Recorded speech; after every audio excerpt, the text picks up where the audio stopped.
Good morning बच्चों। आज एक लंबे अंतराल के बाद मैं आपसे मिल रहा हूँ। आपको भी कुछ ऐसा ही अनुभव होता होगा, क्योंकि बीच में डाउट क्लासेस चल रहे थे। बच्चों, अभी जिस पाठ से संबंधित बातें मुझे बतलानी हैं वह है ल्हासा की ओर। ल्हासा की ओर यात्रा वृत्तांत निबंध है और इसके लेखक राहुल सांस्कृतायन हैं। इसका पहला भाग मैंने आपको बतलाया था 29/7 को, और आज मैं इसका अंतिम भाग बतलाने जा रहा हूं। बच्चों, इस अंतिम भाग में जो कुछ बातें होंगी उसके पूर्व आप प्रश्न ध्यान से देखें, सुने। प्रश्न है कि लेखक 16-17 मील की ऊंचाई चढ़कर लड़कोर पहुंचा। ये जगह का नाम है। अब बतलाइए कि वहां का दृश्य कैसा था। दूसरा प्रश्न, तिब्बत की जागीर व्यवस्था कैसी थी, उस पर प्रकाश डालिए। शेखर विहार की खेती कौन देखते थे?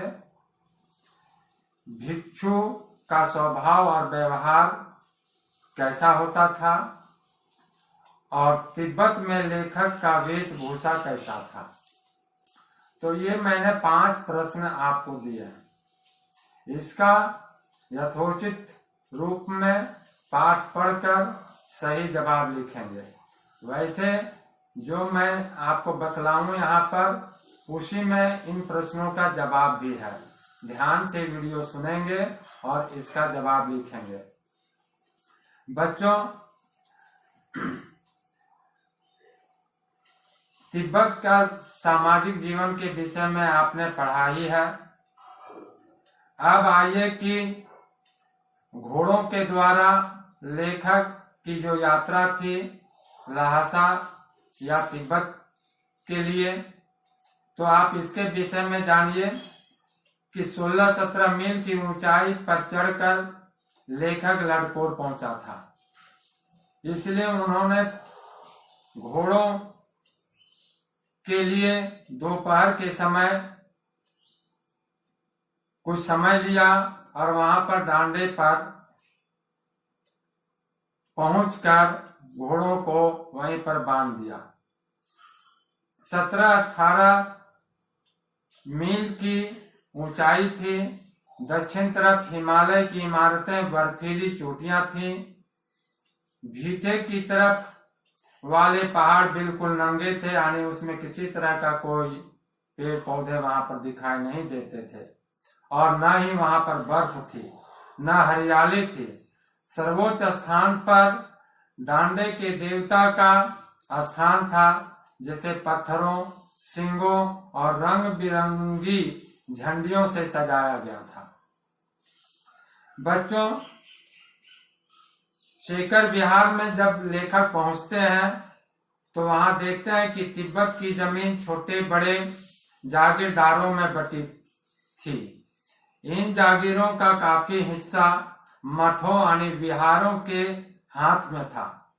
हर जागीरदार बेगार मजदूरों से खेती कराता था। खेती का प्रबंध करने के लिए कोई भिक्षुक आता है, जिसे राजा के समान आदर मिलता था। बच्चों, आप लेख में यह भी देखेंगे कि तिब्बत की जमीन बहुत अधिक छोटे बड़े जागीरदारों में बटी थी। इन जागीरदारों का बहुत ज्यादा हिस्सा मठों के साथ जुड़ी हुई थी। अपनी अपनी जमीन के लिए जागीर में हर एक जमींदार कुछ खेती खुद भी कराता था, जिसके लिए मजदूर बेगार में मिल जाते थे। खेती का इंतजाम देखने के लिए वहां कोई भिक्षुक भेजा जाता था, जो जागीर के आदमियों के लिए राजा से कम नहीं होता था। शेखर की खेती के मुखिया यानी कि भिक्षु बड़े भद्र पुरुष होते थे। उनका स्वभाव बहुत अच्छा होता था। वे जिस किसी से मिलते थे बहुत प्रेम से मिलते थे। हालांकि लेखक का वेश भिखारियों जैसा था, इसलिए ऐसा वहां नहीं हो पाया कि उन्हें कुछ भी ख्याल करना चाहिए। खैर जो भी हो बच्चों, लेखक भिखमंगे के वेश में था। इस वेश में किसी के सम्मान पाने की बिल्कुल अपेक्षा नहीं होती थी।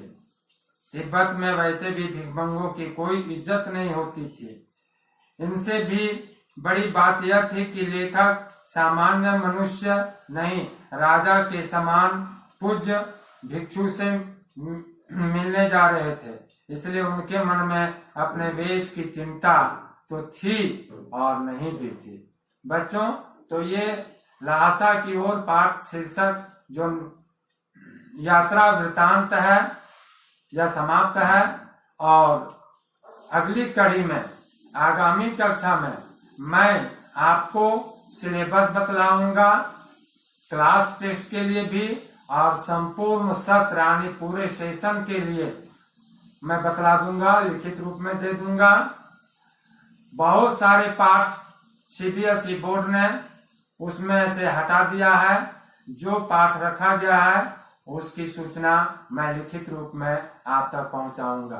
तब तक के लिए धन्यवाद।